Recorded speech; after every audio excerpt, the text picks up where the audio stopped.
Technological innovation and entrepreneurship were crucial to the development of the music industry in the early part of the 20th century. But by mid-century, there were a number of new innovations and entrepreneurs who wanted to participate in the further development, particularly in the record industry. One was Ahmet Ertegun, the son of a Turkish immigrant. He loved black music. He loved blues. He loved what was happening on the jazz scene, a danceable form of the blues called the jump blues. He started a record company in New York with a partner called Atlantic Records, and he was a part of a new wave of music called R&B, or rhythm and blues. He wasn't the only one. The same thing was happening on the West Coast with Art Rupp, who was the owner of Specialty Records. And that was a company that recorded great blues and R&B singers from the birthplace of popular music, New Orleans, Louisiana. You had technological advancement in television, the development of television in the 1950s, and its impact on radio. Radio in the early part of the century, from the start of radio, really had what were called serial dramatic series, where you had voice actors who would come in and act the parts out on radio. Well, the radio station owners and all of the people that participated in that process were concerned when television came in, because they thought that type of programming would transfer over to TV, and in fact it did. And it really left a void in the radio market, which was filled by radio stations playing records to a greater degree than ever. And of course that led to some people being disgruntled as well. They thought that the playing of records and replacing the serial dramatic series didn't have the same kind of quality as they did the serial radio programs. Jukeboxes, a brand new technological invention in the early 50s, latter part of the 40s and 50s, changed the music industry as well. It enabled people to go into a restaurant, to a drugstore, put a coin in the machine and play any record that they wanted. Well, that was a little disturbing to a number of people. Live musicians felt that they were displaced because instead of bringing bands into clubs, a club could even have a jukebox and it could displace them. You also had record companies that felt if people could go out and have the records they want to have played at any time, maybe that would cut down on their record sales.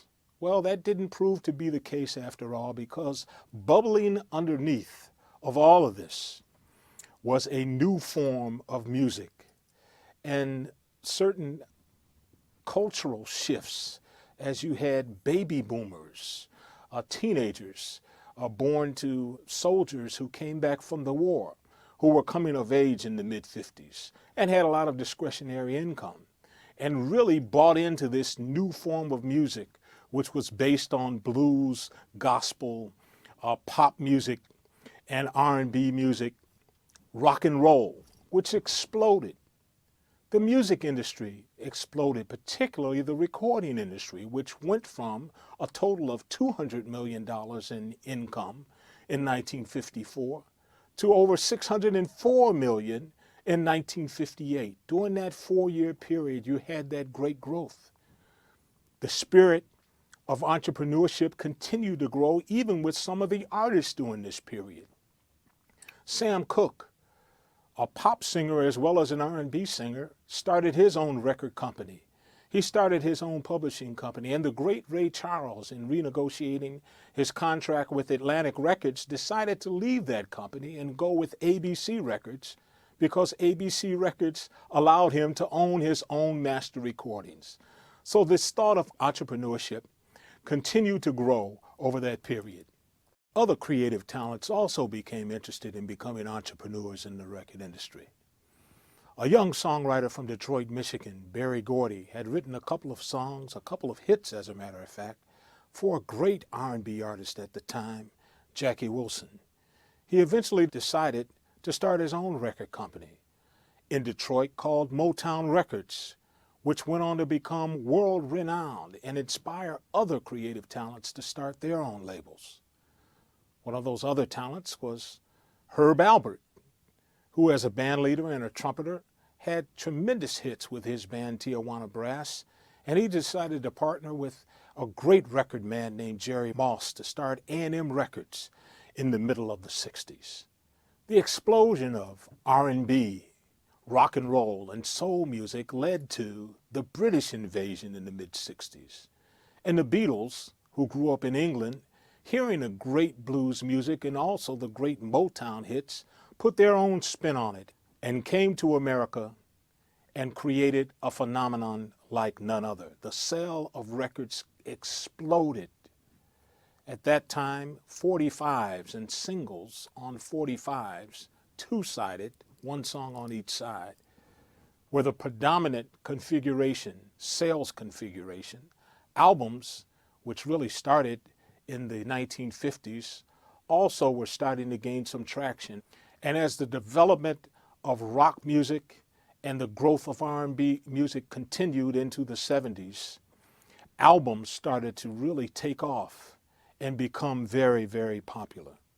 Also during this period, in the 1960s, you had the development of reel-to-reel audio tape and cassette tape, which kind of changed the game. It enabled people to take the music from the vinyl records and transfer it to this type of configuration, to the audio tape configuration. It created great problems. People felt that they could create their own, and didn't feel, they actually did create their own playlists. And also they were able to make copies like never before to share with their friends. And that became a big concern to the record industry. As we moved into the 70s and 80s, a number of other things started to happen, other technological advancements. Disco music in the mid-70s led to an entire new wave of entrepreneurs entering the business, starting their own production companies and labels, selling 12-inch singles to the masses and to the clubs. The disco clubs played these singles nonstop all night. But just as disco music hit its peak in the mid-70s, and in 78 or 79, almost just as fast as its meteoric rise, it was over. Disco was dead. A Chicago radio station had a party at a Chicago Cubs game where they burned disco records. And just as fast and the rapid ascent that disco music made in the mid-70s, it had just as fast of a death. And once again, the naysayers said the music industry was dead. But the fact of the matter is that the 1980s brought about more innovation that created a brand new market for the music industry. Sony released the first portable cassette player, the Walkman, in the early part of the 80s, and it transformed the industry. That was the first, well, really not the first, because you had transistor radios back in the 1950s, which kind of transformed the industry as well. But in the 1980s, the Walkman, the personal cassette player, enabled people to carry their playlist in their pockets and listen to whatever music they wanted to listen to. It transformed the industry and it gave it the kind of boost that it needed to try to build itself again. And then in 1981 and 1982, MTV, a brand new music television network, emerged and created the music video market, which spawned great hits over the 1980s and also created great artists and changed the industry in a great way. Of course, you can't ignore the impact of the great Michael Jackson and his Thriller album, which also provided a boost. You had another technological development, the CD, that came in the early part of the 80s. And a lot of people, including me, really had questions about how effective the CD would be and how it would really catch on. After all, the CD cost 3 times the cost of a vinyl record and a cassette. And when I first heard about it, I said I would never buy any product that I would have to pay triple the price for. I could get 3 cassettes for the price of a CD. It can't sound that good. Well, the marketing people saw differently, and they really promoted the CD as one having superior digital sound and also being indestructible. And I remember the first time really hearing a CD at my cousin's house in his basement, and it was a Michael Jackson album. And as I closed my eyes and listened to the music, it was as if I was in the studio with Michael. And that's what really changed it for me. I could really see the future and really see that CDs would evolve and be the next evolution of the music business.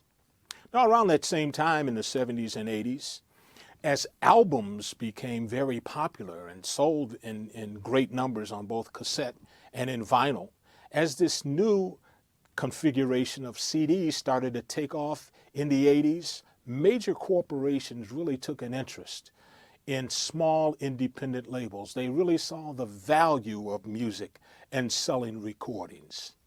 The investment was much lower than making a film, and the return could be much greater because you can invest in many more artists than you could in one film. So the risk was lessened. In addition, during that time period, the accounting practices of many of the independent labels experienced a change. They became more reliable and more verifiable. And so the corporations really felt that this was an industry that was poised for major corporate investment, and that's what the industry did. In the 1990s, CD sales took off as many people tried to replace their vinyl and cassette collections with the same records, this time on CDs. The growth of CD sales in the 1990s was remarkable. And as a result, record companies and publishing companies became very valuable commodities, and major corporations started investing in a big way. And as the 90s went on, many of these corporations started to merge as well. But there were other things happening in the music industry at that time as the record companies became flush with cash from selling these CDs. The record companies many times became bloated with employees. They started signing too many acts. The quality of the acts might not have been at the level that they should have been to appeal to the public. During that time, some people would say that record companies got so greedy by the end of the 20th century that they stopped releasing singles. And if you really wanted that one track, that single that you really loved, you had to buy the entire CD. Truly, the record companies felt that the good times would never end, but they'd soon find out otherwise.